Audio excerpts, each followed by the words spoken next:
New York's autumn mornings always start with light rain.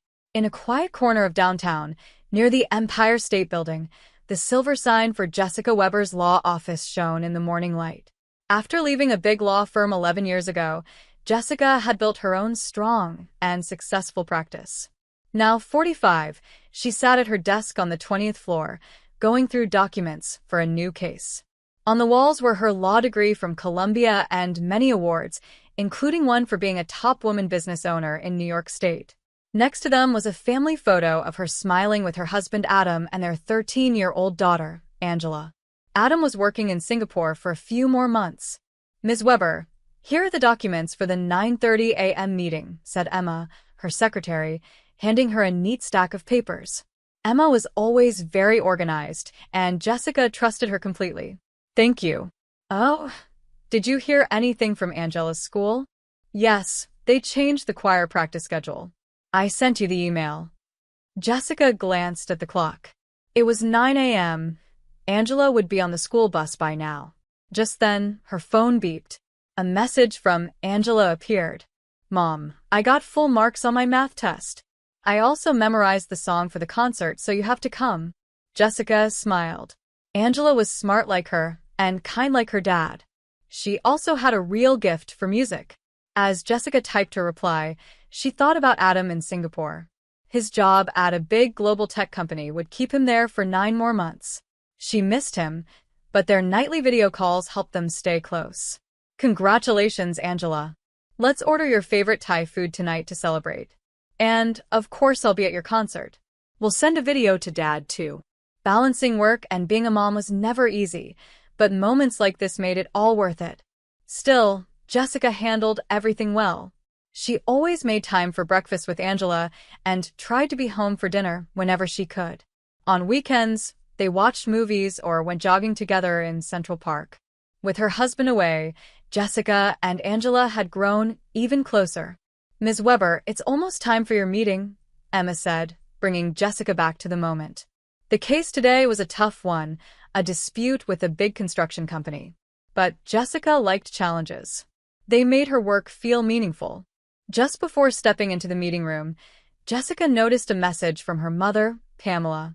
"Jessica, about this month's rent." She sighed quietly. After her father passed away, her mother's finances had quickly fallen apart. Though her father had looked successful, he had left behind a lot of debt. The life insurance money was all used to pay it off, and soon, debt collectors started calling Pamela. Using her legal skills, Jessica stepped in to protect her mom and began helping her with money. She paid for her mom's fancy apartment and other living costs, something she felt was her duty as a daughter. She also supported her younger sister, Rachel, who became a single mom after their parents' divorce. Rachel worked part-time jobs, but she couldn't afford her son Nathan's school fees. When Rachel asked for help, Jessica couldn't say no. But now wasn't the time to think about all that. She would reply to her mother later. Jessica walked into the meeting room and smiled. "Good morning, everyone. Let's begin." After the meeting, she looked out the window. The rain had stopped, and the sky was bright blue. Angela would be in her favorite English class by now. Just then, Emma entered with a stack of papers. Final documents for tomorrow's trial. Also, Angela's school called again. They changed the parent-teacher meeting date. Clouds were gathering again outside. Emma's voice interrupted her thoughts. "Ms. Weber, your mother is on the phone." That was strange. Pamela usually waited at least a day after texting. Calls from her mom almost always meant one thing: money. "I'm sorry I didn't reply earlier. I've been busy with work. What's going on?" Her mother's voice came clearly. "It's about the rent. And Nathan's school trip. He really wants to go." Jessica held back another sigh. Last week it was a new hobby. The week before, tutoring costs. It never seemed to end. "I'll think about it," she said quietly. "I'll check the budget," Jessica said. On the other end of the phone, she could hear her mother pause. The old Jessica would have said yes right away. But lately, she had started to think more carefully about how much money she was giving to her family. What bothered her most was how her mother Pamela and sister Rachel were living. On social media, they often posted photos of expensive clothes and fancy meals. things that didn't match their part-time jobs. Jessica thought about Angela's future. She knew she couldn't keep sending money forever. Her husband Adam had said the same during a recent video call. Helping family is important, but it's not good to make them rely on you too much. After ending the call with her mother, Jessica opened her laptop. She started writing a reply to the email she had put off earlier. Please let me rethink how much money I send starting next month. I want to talk about this properly. Let me know a good time for you. She paused before sending it, wondering how this would affect her family. But she knew it was something she had to do. As soon as she sent the email, her phone rang. It was Rachel. Why now? Rachel asked angrily. Think about Nathan's future. Jessica stayed calm. Let's talk about this calmly, Rachel. Rachel's voice shook. You don't hold back when it comes to Angela's needs. Jessica was surprised by that. Of course, she wanted the best for Angela. Wasn't that normal for any parent? The call ended without solving anything. A week later, the parent-teacher meeting at Angela's school was coming up. There was a knock at the office door. Emma came in. Here's everything ready for your business trip tomorrow. You have a morning flight. Thank you, Jessica said. Then she added, call my mother. See if she can take care of Angela tomorrow. Usually, Jessica didn't like leaving Angela with her mother. But tomorrow's trial was very important, and there was no other option. Also, she was still worried about her mother after the talk about cutting back the money. Jessica hadn't heard anything from her mother. Rachel had called, full of anger, but her mom's silence felt strange. Emma came back into the room. Your mother said yes. Nathan will be there too, so they can play together. Jessica felt uneasy. Her mom usually made excuses, saying she felt sick or already had plans. But this time, she agreed too quickly. Still, with an important trial the next day, the trip couldn't be avoided. If Angela had to stay somewhere, her grandmother's house was the best choice. But Jessica couldn't shake the bad feeling in her chest. Over dinner, she gently asked Angela, is it okay for you to stay at Grandma's tomorrow? You can play with Nathan. Angela hesitated. Okay, but Nathan has been avoiding me lately. Jessica took note of her daughter's words. Nathan acting distant. Rachel being upset. Her mother agreeing too fast. Something didn't feel right, though she couldn't explain exactly why. The next morning, on the way to the airport, Jessica remembered what she had told Angela before leaving. Promise me. If anything happens, call me right away. I will, Mom. Don't worry. Everything will be fine, Angela said with her usual bright smile. Jessica watched her daughter wave goodbye in the rearview mirror. The image stayed in her mind longer than usual. At New York International Airport, the place was busy as always. After boarding the plane, Jessica looked through her notes for the trial. It was a major case for her firm, and she needed to focus. But something kept bothering her. Ladies and gentlemen, we will be taking off shortly, the flight attendant announced. Just before turning off her phone, Jessica checked for messages. Nothing from Angela. Nothing from Pamela either. That shouldn't have been a big deal, but the silence made her feel even more uneasy.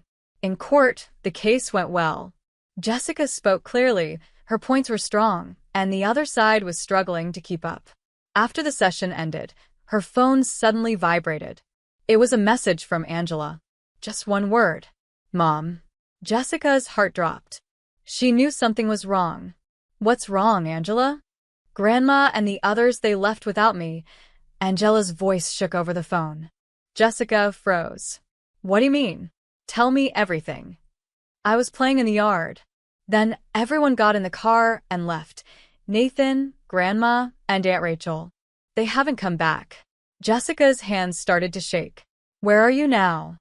At Grandma's house. What should I do? Stay right there, Jessica said, her voice firm, though her heart was racing. I'm calling the police right now. As soon as she hung up, Jessica called her mother, Pamela. The phone rang several times. When her mother finally answered, her voice was strangely calm. I'm about to get on a plane, she said, and then hung up. Jessica felt anger rising in her chest. She immediately called the police. She explained that her 13-year-old daughter had been left alone on purpose by her grandmother and aunt. Next, she contacted her office. Emma, Get the paperwork ready for a restraining order. Also, stop all money transfers to my mother and Rachel's bank accounts. Yes, I'll take care of it right away, Emma replied. While booking the next flight back to New York, Jessica called Angela again. Angela, a police car is on the way. I'm coming back as fast as I can. Her daughter's voice was shaky. Mom, I'm scared. It's okay, sweetheart. You didn't do anything wrong. I'll be there soon. After hanging up, Jessica had to fight back tears. How could her own mother and sister do something like this? Leaving a 13-year-old child alone was clearly child neglect. On the way to the airport, Jessica stayed in touch with the police. They told her a patrol car had already reached the house, and Angela was safe. Security camera footage showed Pamela and Rachel getting into the car, laughing as they left. It wasn't a mistake. It was planned. On the flight back, Jessica's hands shook as she wrote notes in her notebook, timelines, evidence, legal steps. She forced herself to stay calm. She had to handle this like the lawyer she was. When she arrived at her mother's house, a police officer was standing with Angela. As soon as Jessica saw her daughter, she almost broke down. Mom, Angela cried, running into her arms. Jessica hugged her tightly. She could feel how much her daughter was shaking. You were so brave. Everything is okay now. A police officer walked over. We've seen the camera footage. It clearly shows they left on purpose. Would you like to press charges? Jessica took a deep breath. Then she answered firmly, yes. And I want to apply for a restraining order too. At that moment, her phone rang. It was her mother. She declined the call. Right now, protecting Angela was the only thing that mattered. On the way home, Angela slowly began to talk about what had happened. Nathan suddenly started ignoring me. Then while I was playing outside, I heard the door lock. When I turned around, they were gone. Jessica listened carefully, trying to connect the dots. The way her mother and Rachel had changed lately was starting to make sense. Jessica had already told her family she was rethinking the financial support. Nathan's behavior and what happened with Angela were all connected. Her mother, Pamela, had used Angela to pressure Jessica into continuing the money. Rachel, her sister, had used the moment to let out her jealousy toward Jessica's success. As soon as Jessica got home, she called her office. Emma, cancel all my appointments starting tomorrow. Also, please book a therapy session for Angela. That day marked a big change in Jessica's family, but it was something she had to do. She needed to protect her daughter and end the unhealthy family situation. In the office conference room, a serious mood filled the air. Documents were neatly placed on the table, security camera screenshots, the first police report, and the restraining order paperwork. All of it showed how serious yesterday's events had been.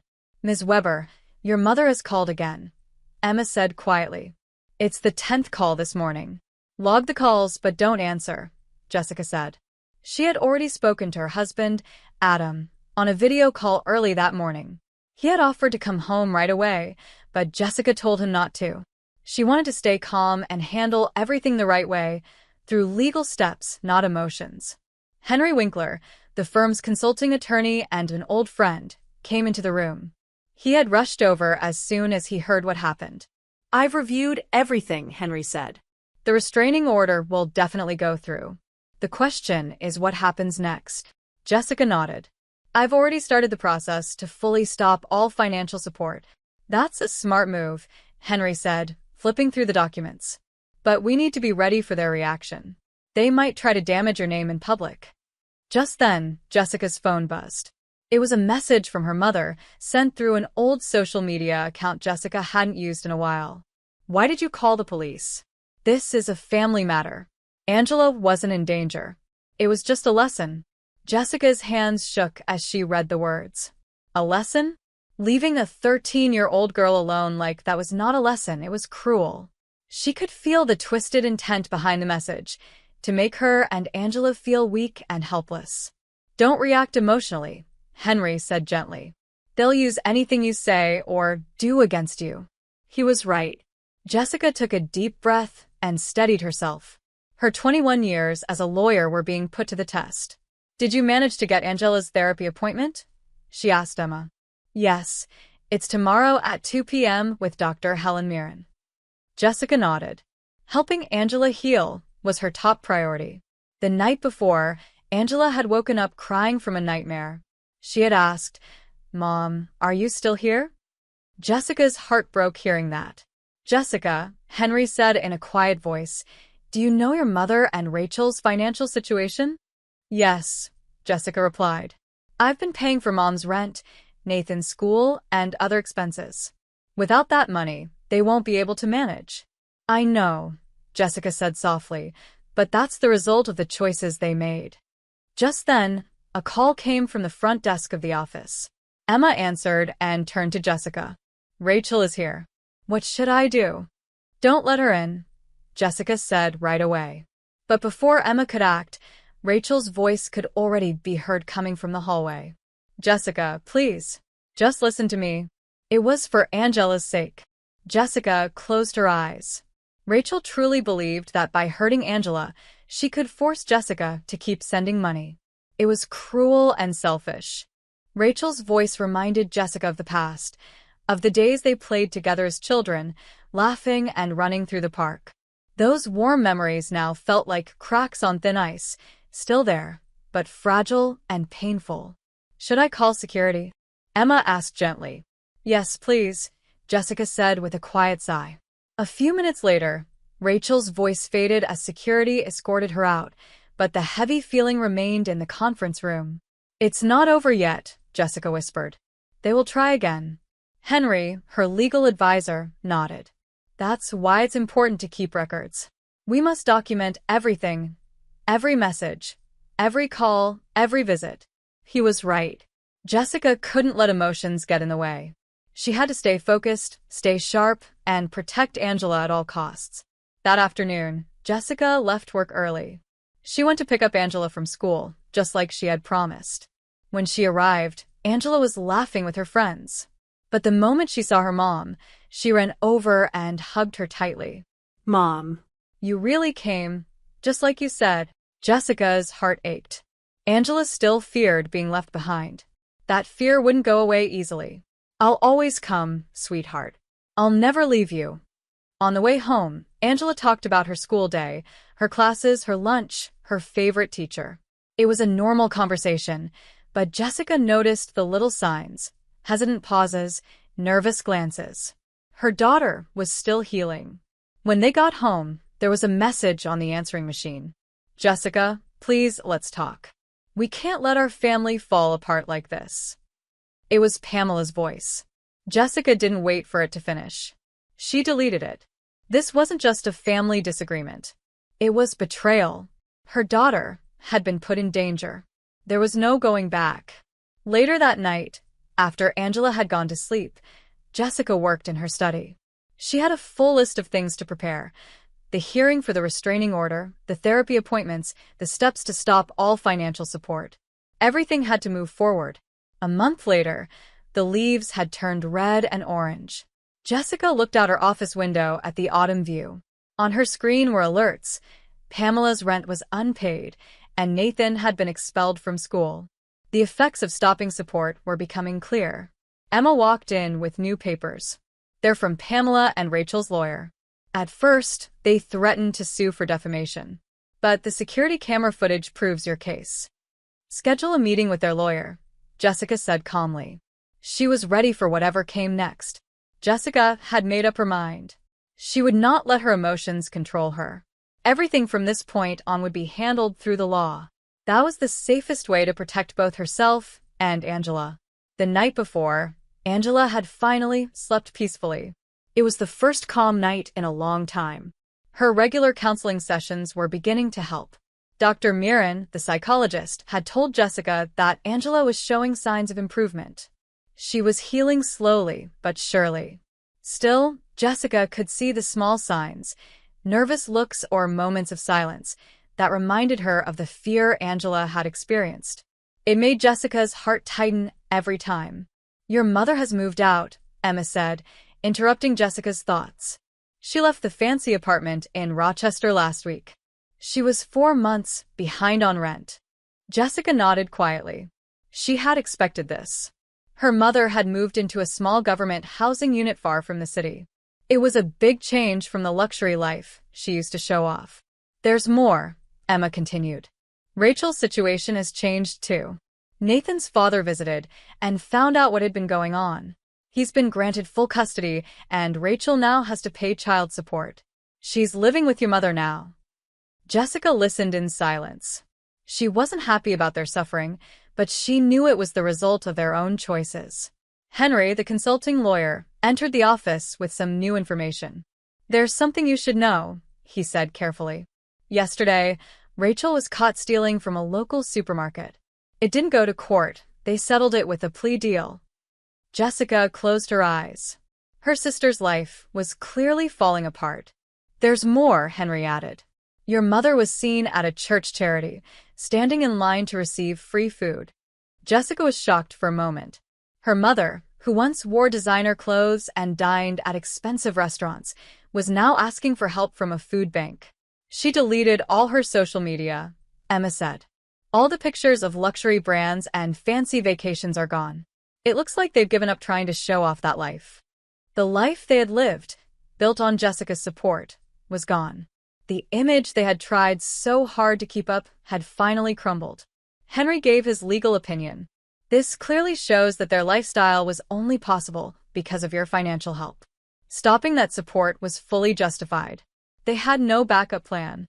They were completely dependent on you. Jessica nodded again. She felt no joy in their downfall, only a quiet understanding that her decision had been necessary. She didn't want revenge. She only wanted peace, safety, and a healthy life for her daughter. This was the result of a choice she had to make. And it was the right one. Jessica knew that the decision she had made was hard, but it was necessary. It came with consequences, but they were a part of choosing to protect herself and her daughter. Mom, look. Angela called out cheerfully that afternoon when she came home from school. She held up a colorful drawing with pride. My teacher said we should enter it in the school art exhibition. Jessica smiled, feeling a wave of relief. Angela was slowly returning to her cheerful self. Her eyes were bright, and her energy had come back. For a while after the incident with her grandmother and aunt, Angela had struggled in school. Her grades had slipped, and she had been quiet and nervous. But now, she was doing better again. Congratulations, Jessica said warmly. It's a beautiful piece. I'm so proud of you. That evening, during a video call with Adam, Jessica shared the news. He smiled widely. I'm so glad to hear Angela's doing better, he said. I have some good news too. I was able to shorten my work trip. I'll be coming home next month. Jessica and Angela were overjoyed. A few weeks later, at the New York International Airport, Jessica and Angela stood in the arrival area waiting. When they spotted Adam, Angela ran to him shouting, "Dad's here." Adam knelt down to hug her tightly. I missed you so much, he said. Jessica joined them, wrapping her arms around her husband. Welcome back, she whispered. It's good to be together again. As they got into the car, Adam looked in the rearview mirror at Angela. So, how's school going? Angela smiled. It's fun. Next week is the Winter Music Festival, and I've got a piano solo. Her voice was full of excitement. The fear and sadness she had once carried were no longer there. She was growing stronger, more confident, and it showed. As the family drove home, Jessica felt a quiet happiness in her heart. These normal moments, laughing together, eating dinner, planning for school events, meant so much more now. She didn't take them for granted anymore. The next morning, Jessica arrived at the office early. On her desk was an envelope with a letter inside. Emma had marked it as opened. It came through legal channels, she explained. Jessica opened the letter and read the simple words from her mother. Jessica, I won't ask for forgiveness anymore. I just hope you and Angela are happy. Jessica sighed deeply. Forgiving someone and rebuilding trust were not the same. She wasn't ready to fix the relationship, but she had already moved forward. Her focus now was on building a new, healthy family life, with no fear and no guilt. That evening, when she returned home, Adam was already in the kitchen preparing dinner. The smell of warm food filled the house. In the living room, Angela was practicing her piano solo. Her fingers danced over the keys as music filled the home. Jessica and Adam sat together listening. For the first time in a long while, peace truly returned.